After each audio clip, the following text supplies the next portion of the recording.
Bismillahirrahmanirrahim. Qul huwallahu ahad, Allahus samad, lam yalid wa lam yulad wa lam yakul lahu kufuwan ahad. Dan pembahasan di pagi hari ini kita akan menyingkap di balik laut mati yang konon terkubur jasad-jasad kaum Sodom. Apakah memang betul kaum Sodom yang dihancurkan Allah Azza wa Jal tertimbun di laut mati? Dan di mana letak laut mati itu? Ada yang mengatakan bahwa letak laut mati itu di perairan yang berbatasan dengan Yordania di sebelah timur dan Israel serta Palestina di sebelah barat. Bahkan laut itu sangat asin sekali dan berlumpur, sehingga tidak ada hewan-hewan yang sanggup bertahan lebih daripada 10 hari, kecuali mereka pasti mati. Makanya kemudian laut itu disebut laut mati, karena memang kadar asin yang luar biasa. Taib, tentu ketika kita bicara tentang laut mati atau Bahrul Mayyit, maka erat kaitan dengan kisah dari kaum Lut alaihi salatu wassalam. Dan Lut sendiri adalah seorang nabi. Dia anak daripada saudara Nabi Ibrahim alaihi salatu wassalam.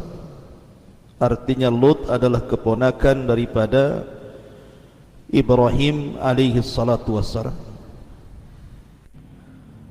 Adapun kaumnya sendiri adalah asal daripada Arab yang keturunannya sampai kepada Qahtan. Jadi Lut alaihi salatu wassalam diutus kepada kaum Arab dari turunan Qahtan. Ketika Ibrahim alaihi salatu wassalam hijrah dari Irak karena tidak bisa berdakwah di negeri Kaldaniun, di negeri Babil tempatnya Namrud, sehingga Ibrahim kemudian hijrah bersama Lut dan juga istrinya Sarah menuju Palestina. Lah di Palestina inilah kemudian Ibrahim alaihi salatu wassalam berusaha untuk berdakwah, tetapi karena ada pacaklik yang berkepanjangan sehingga tidak bisa bertahan hidup, sehingga Ibrahim pun hijrah ke Mesir. Namun terjadi fitnah terhadap istrinya, kemudian balik lagi ke Palestina. Lah Lut alaihi salatu wasallam di usia 40 tahun sama dengan Nabi sallallahu alaihi wasallam diangkat menjadi nabi. Kemudian diutus ke sebuah negeri yang dikenal dengan Sodom. Bukan satu negeri Sodom saja, ada beberapa negeri di sekitarnya. Tetapi yang dikenal Sodom karena di antara negeri-negeri yang Lut diutus ke situ itu yang paling parah adalah negeri Sodom. Maka yang dikenal Sodomnya saja. Baik, sebelum kita cerita, kita akan mengambil atau mengutip ayat Al-Quranul Karim. Allah Subhanahu wa ta'ala berfirman tentang Lut alaihi salatu wassalam, ketika para malaikat datang tamu kepada Ibrahim alaihi salatu wassalam, ada yang mengatakan Jibril, Mikail dan juga Israfil, dan ada yang mengatakan Malakul Maut yang ketiganya, dalam rangka menghabarkan kelahiran Ishak dan juga kelahiran cucunya Yakub. Maka salah satu tugas malaikat ini Allah katakan, ya Ibrahim a'rid an hadha innahu qad jaa amru rabbika wa innahum atihim adzabun ghairu marduh. Wahai Ibrahim, tinggalkan perbincangan ini. Artinya cukup kami menghabarkan kabar gembira terhadap kelahiran Ishak dan juga cucumu kelak Yakub. Sungguh ketetapan Tuhanmu telah datang terhadap kaum Sodom, dan mereka akan ditimpa azab yang tidak dapat ditolak. Maka Ibrahim sempat kemudian bicara tentang bagaimana dengan Lut. Maka para malaikat mengatakan Allah lebih tahu bagaimana menyelamatkan Lut alaihi salatu wassalam. Maka berangkatlah 3 malaikat ini menjumpai Lut alaihi salatu wassalam. Walamma ja'at rusuluna Lutan si'a bihim wa dhaqa bihim dhar'a wa qala hadha yaumun asib. Dan ketika para utusan kami, para malaikat itu datang ke Nabi Lut, dia merasa curiga dan dadanya merasa sempit karena kedatangannya. Lalu Lut berkata, ini hari yang sangat sulit. Kenapa Lut mengatakan seperti itu? Karena Lut khawatir setiap tamu yang datang ke rumah Lut alaihi salatu wassalam akan diganggu oleh kaum Sodom. Makanya Lut mengutus putri-putrinya untuk berada di perbatasan negeri Sodom. Siapapun yang datang tamu menemui Lut disuruh untuk jangan menemuinya. Tetapi 3 malaikat yang menjelma manusia ini memang hendak datang ke Lut dan juga hendak mengazab kaumnya. Jadi mereka maksa berjumpa dengan Lut. Lah ketika ketemu itulah Lut merasa sesak dadanya. Makanya Allah katakan hadza yaumun asib. Apalagi istrinya Lut ini adalah wanita pengkhianat yang Allah Subhanahu wa taala jadi percontohan bagi wanita-wanita kafir. Wa daraballahu masalan lil ladzina kafaru imra'ata nuhin wa imra'ata Lut. Dan kami jadikan permisalan bagi wanita-wanita kafir, diantaranya istri Nuh dan istri Lut. Keduanya berkhianat kepada kedua suaminya. Adapun pengkhianatan istrinya Nuh, tidak percaya dengan kenabian Nuh. Ketika turun wahyu, yang pertama mengatakan gila istrinya sebelum kaumnya. Adapun pengkhianatan istrinya Lut, karena istrinya Lut cemburu kalau ada tamu laki-laki yang tampan, maka istrinya akan membakar kayu bakar kemudian sebagai tanda bahwa di rumahnya ada tamu.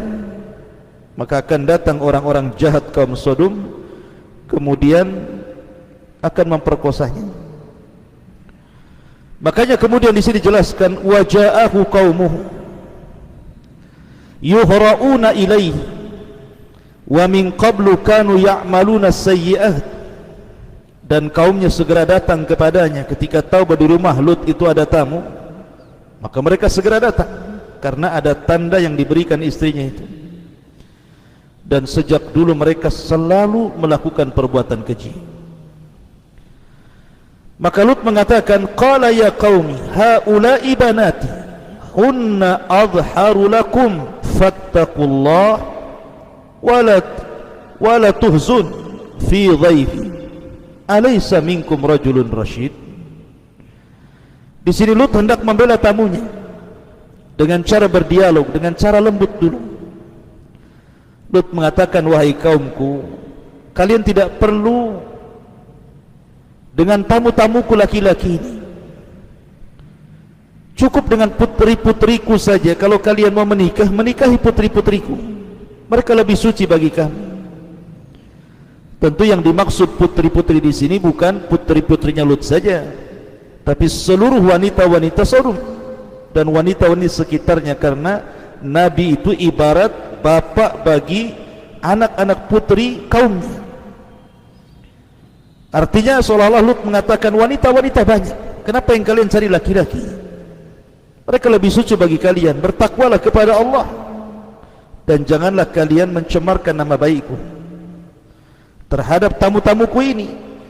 Tidakkah di antara kalian ada orang yang bijak? Kenapa semua jadi jahat? Tapi mereka mengatakan, qalu laqad alimta ma lana fi banatika fi haqq wa innaka la ta'lamu ma nurid. Mereka malah menjawab, sesungguhnya engkau pasti tahu bahwa kami tidak mempunyai keinginan ataupun syahwat terhadap anak perempuan, dan engkau tahu, mengetahui apa yang sebenarnya kami kehendaki. Maka Lut kemudian berusaha melindungi tamunya dan mengatakan, qala law anna li bikum quwwatan aw awi ila ruknin syadid. Sekiranya aku mempunyai kekuatan untuk menolak kalian, tentu aku dapat berlindung kepada keluarga yang kuat, tentu aku akan lakukan itu demi membela tamu-tamunya. Ma'asyiral muslimin yang dimuliakan Allah Subhanahu wa taala, tetapi mereka maksa sampai pintu itu didobrak. Tapi Lut berusaha mendorongnya untuk supaya mereka tidak masuk ke rumah Lut itu.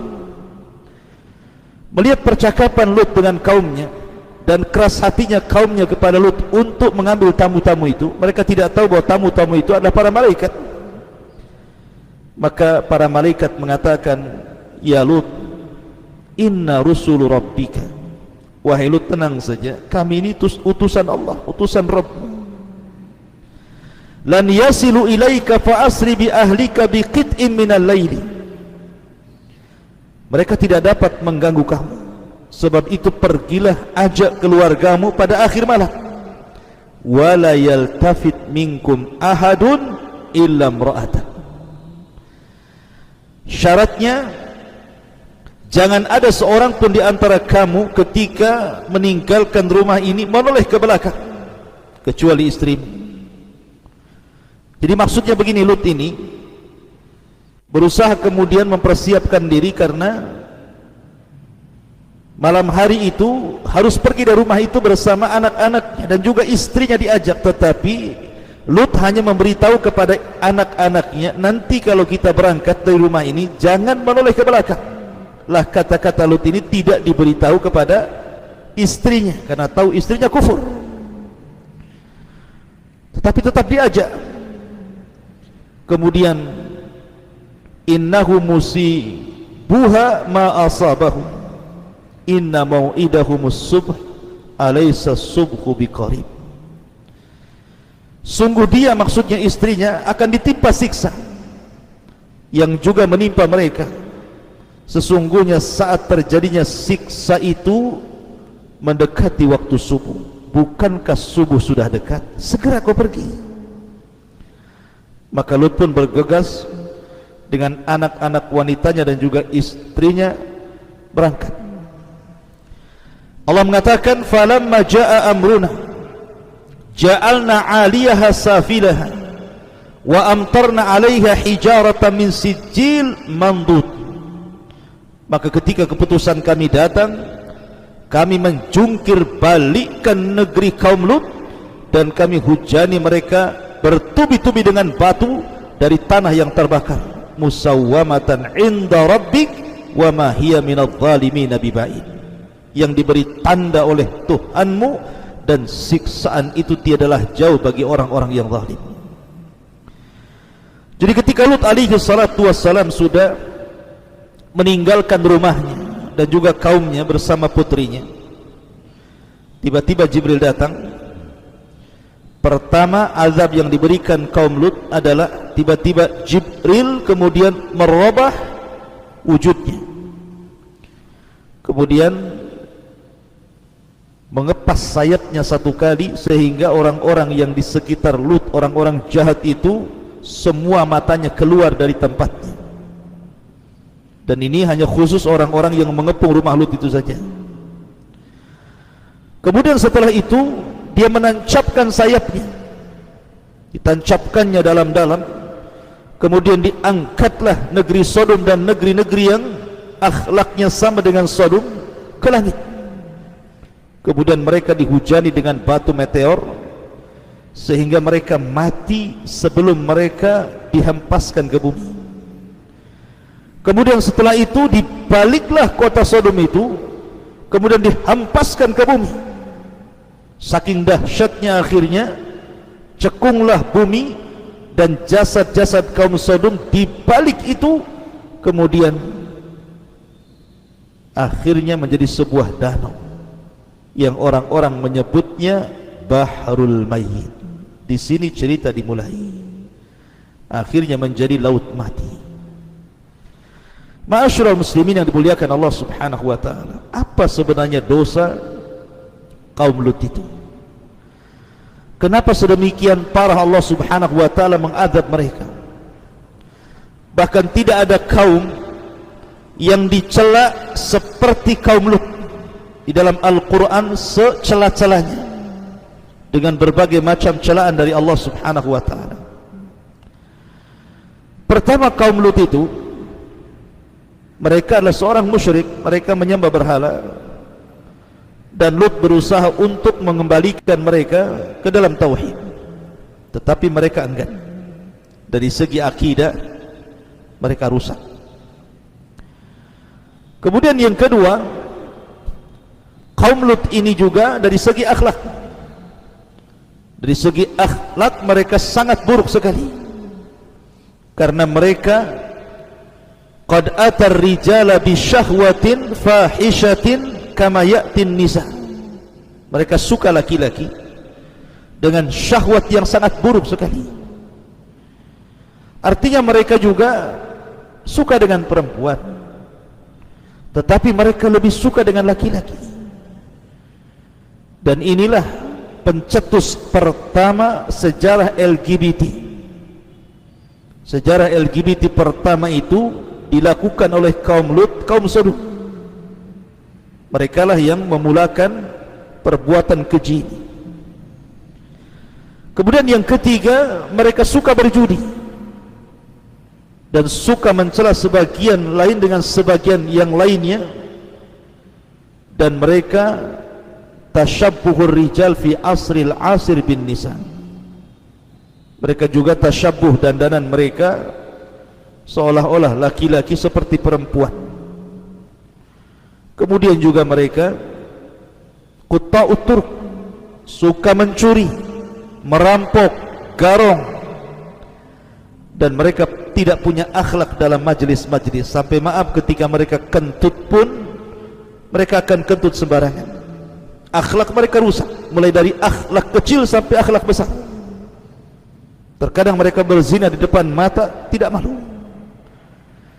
Karena kerusakan yang luar biasa inilah kenapa Allah Subhanahu wa taala azab seazab-azabnya kaum Lut, sampai-sampai kemudian Allah abadikan dalam Al-Quran, di banyak surat dalam Al-Quran tentang kaum Lut ini.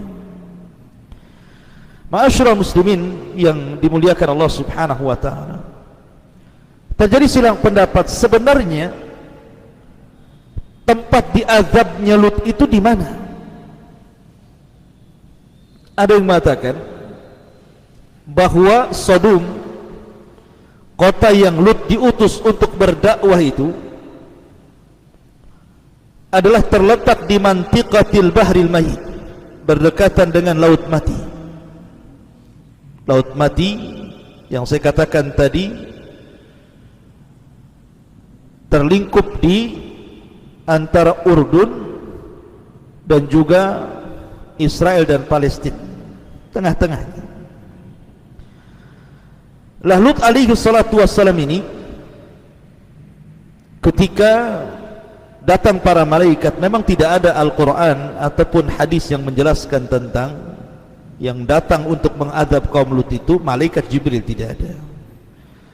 Tetapi ada perkataan para tabi'in bahwa dijelaskan yang datang itu adalah malaikat Jibril, sebagaimana yang saya ceritakan di awal tadi, mengadab seazab-azabnya, sampai-sampai Tidak ada azab yang Allah berikan melebihi azabnya kaum Lut yang luar biasa. Sampai-sampai dijadikan istidlal dalil oleh Ali bin Abi Thalib bahwa perbuatan kaum Lut kalau terjadi dan dilakukan, maka sebagai hukumannya dia dirajam sampai mati, apakah dia sudah menikah atau belum menikah. Tetapi kata Ali radhiyallahu an, bukan hanya dirajam, tetapi dibawa ke tempat yang paling tinggi, kemudian dilempar dari atas. Kalau tidak mati maka dilempari batu sampai mati. Sebegitulah Ali radhiyallahu an menghukumi orang-orang yang melakukan hukuman perbuatan kaum Lut, iyadzan billah. Ma'asyiral muslimin yang dimuliakan Allah Subhanahu wa taala. Tetapi apakah kemudian Laut Mati itu yang sekarang ma'ruf berada di perbatasan Yordania sebelah timur dan Israel dan Palestina sebelah baratnya, dan sangat asin dan berlumpur kaya mineral.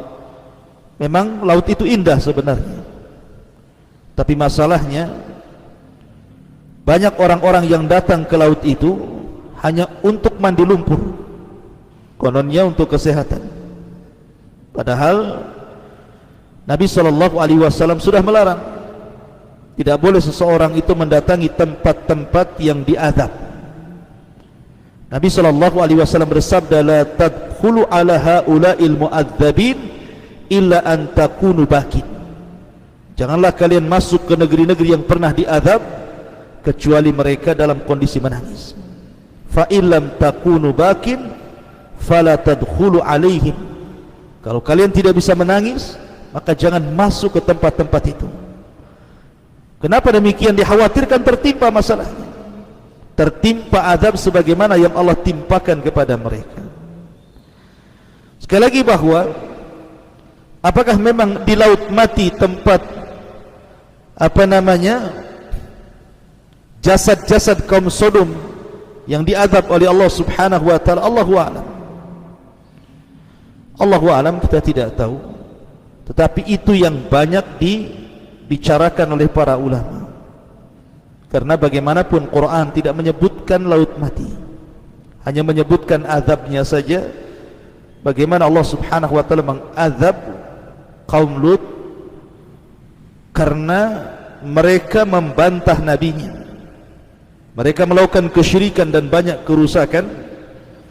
Dan Allah Subhanahu wa taala katakan, wa inna lutan laminal mursalin idh najainahu wa ahlahu ajmain illa ajuzan fil ghabirin thumma dammarnal akharina wa innakum latamarruna alaihim musbihina wa bil laili afala ta'qilun. Dan sesungguhnya Lut termasuk dari kalangan para rasul. Ketika kami selamatkan dia dan keluarganya semuanya kecuali istrinya, termasuk orang-orang yang tertunda, maksudnya orang-orang yang diazab. Kemudian kami hancurkan seluruh kaum Sodom itu, dan kalian kelak akan melintasi terhadap mereka musbihina wa bil laili, di pagi dan di malam hari. Afala ta'qilun, tidakkah kalian berpikir bagaimana Allah Subhanahu wa taala mengadab mereka? Kata ahli tafsir dan juga sebagian tarikh Islami mengatakan, al-bahrul mayyit huwa makanu khasfin qura qaumi Lutin, bahwa Laut Mati itu tempat di mana terjadi azab bagi kaum Lut alaihi salatu wassalam. Adapun apakah sebuah kepastian, wallahu alam, ini kan penelitian ahli tafsir dan juga tarikh al-islami. Ini yang bisa sampaikan, dan banyak kisah-kisah yang masih samar, seperti umpamanya kisahnya di mana letaknya pembendaharaan Qarun. Ini kita akan bahas nanti. Ada perkara-perkara yang gumud yang berkenaan dengan tempat, karena kita tahu bahwa Al-Quran dan Sunnah seperti kisah Qarun hanya menyebutkan azabnya, tapi letak tempatnya di mana? Sebagaimana di sini juga disebutkan azabnya, tapi letak tempatnya di mana. Baru kemudian diteliti oleh para ulama bahwa tempat diazabnya kaum Lut itu pun tidak sebuah kepastian, adalah Bahrul Mayyit, sebuah lautan yang disebut dengan laut mati. Wallahu a'lam bishawab. Mudah-mudahan ada manfaatnya. Subhanaka wa bihamdika, asyhadu an la ilaha illa anta, astaghfiruka wa atubu ilaik. Allahu ta'ala. Assalamualaikum warahmatullahi wabarakatuh.